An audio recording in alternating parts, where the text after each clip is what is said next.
अस्सलामुअलैकुम फ्रेंड्स, मुझे उम्मीद है आप सब खैरियत से होंगे। अल्लाह ताला आप सब भाइयों को सेहत, तंदुरुस्ती और ईमान वाली ज़िंदगी अता करे। आपका मेज़बान अब्दुल मनान आज फिर से आप भाइयों की खिदमत में हाजिर है।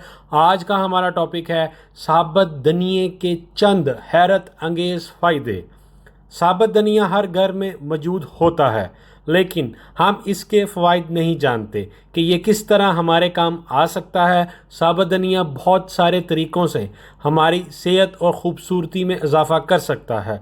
यहाँ हम आपको साबुत धनिए के इस्तेमाल के कुछ तरीके बताएंगे जिनसे आप फ़ायदा उठा सकते हैं और अपनी सेहत को बेहतर बना सकते हैं। इससे पहले अभी तक जिन भाइयों ने हमारा चैनल सब्सक्राइब नहीं किया वो सब्सक्राइब कर लें और साथ में बेल आइकन को भी दबा लें ताकि आने वाली हर नई वीडियो से वो बआसानी आगाह हो सकें। सबसे पहले जो बेनिफिट है वो है थायराइड। इसके लिए आपको सबसे पहले 1-1.5 कप पानी लेना है, 2 चाय के चम्मच जो है वो आपने साबुत धनिया लेना है और 1 चाय का चम्मच आपने शहद लेना है। इसका जो इस्तेमाल का तरीका है वो है पानी उबाल लेना है आपने और उसमें साबुत धनिया शामिल करके ढक कर हल्की आंच पर जो है चूल्हे को हल्का कर लेना। हल्की आंच पे 15 मिनट तक इसको अच्छी तरह उबालें। इसके बाद आंच जो है वो आग बंद कर दीजिएगा और पानी को जो है वो पुन लें, छान लें। अब इसमें 1 चम्मच शहद डालकर, याद रहे शहद जो है वो बिल्कुल खालिस होना चाहिए ताकि आपको ज़्यादा फ़ायदा हासिल हो सके। सुबह नहार मुँह जो है आपने इसका इस्तेमाल करना है। इंशाल्लाह मेरे अल्लाह ने चाहा तो थायराइड से जो है वो आराम आ जाएगा। सिर्फ 1 हफ़्ता इस्तेमाल करने से आपको वाज़ेह फ़र्क महसूस होना शुरू हो जाएगा। इसका जो अगला बेनिफिट है वो है दानों को ख़त्म करने के लिए। चेहरे पे दाने या एक्नी चिकनी जल्द वालों के लिए एक बहुत बड़ा मसला है। एक्नी बार बार हो जाती है और इसका कोई मुस्तकिल इलाज नहीं होता, लेकिन इसे कम करने और रोकने के लिए ये टोटका आजमा कर ज़रूर देखें।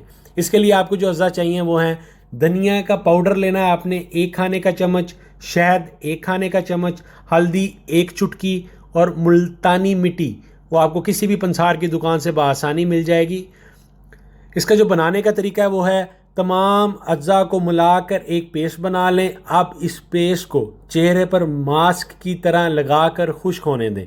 खुश्क होने पर चेहरे को ठंडे पानी से धो लें। हफ्ते में 3 बार ज़रूर इस्तेमाल करें। इसके इस्तेमाल से आपके दाने ख़त्म हो जाएंगे। जो भी एक्नी का प्रॉब्लम है, पिंपल्स का प्रॉब्लम है, इंशाल्लाह उससे दूर हो जाएगा। इसका जो अगला बेनिफिट है वो है आँखों के इन्फेक्शन के लिए भी धनिया बेहद फ़ायदेमंद है।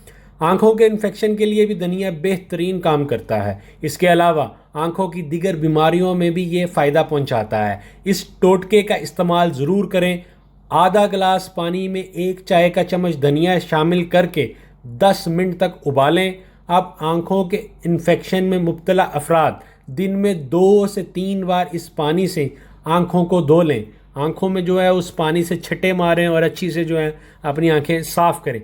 इंशाल्लाह फ़ौरन जो है वो आपको फ़र्क महसूस होना शुरू हो जाएगा। इसका जो आखिरी बेनिफिट है वो है बालों की नशोनुमा। जिन भाइयों के बाल वीक हैं, ग्रोथ अच्छी नहीं होती, उनके लिए भी ये बेहद अच्छा है। अक्सर ख़राब ग़िज़ा, टेंशन या हार्मोनल डिस्टर्बेंस की वजह से बाल गिरने शुरू हो जाते हैं। बालों की जड़ें भी इस वजह से नाजुक हो जाती हैं। धनिया पाउडर या साबुत धनिया बालों की ग्रोथ में मदद करता है। बालों में लगाने वाले किसी भी तेल में इसे 1 खाने का चम्मच धनिया पाउडर मिलाकर इस तेल को इस्तेमाल करें। इससे बाल की जड़ें मजबूत हो जाएंगी और बालों की बेहतरीन नशोनुमा जो है वो हो जाएगी। जी नाज़रीन, मुझे उम्मीद है आज की भी इंफॉर्मेशन आप सब भाइयों को बेहद अच्छी लगी होगी। आपका मेज़बान इजाज़त चाहता है। आप सब भाई अपना ख्याल रखिएगा। अल्लाह हाफिज़।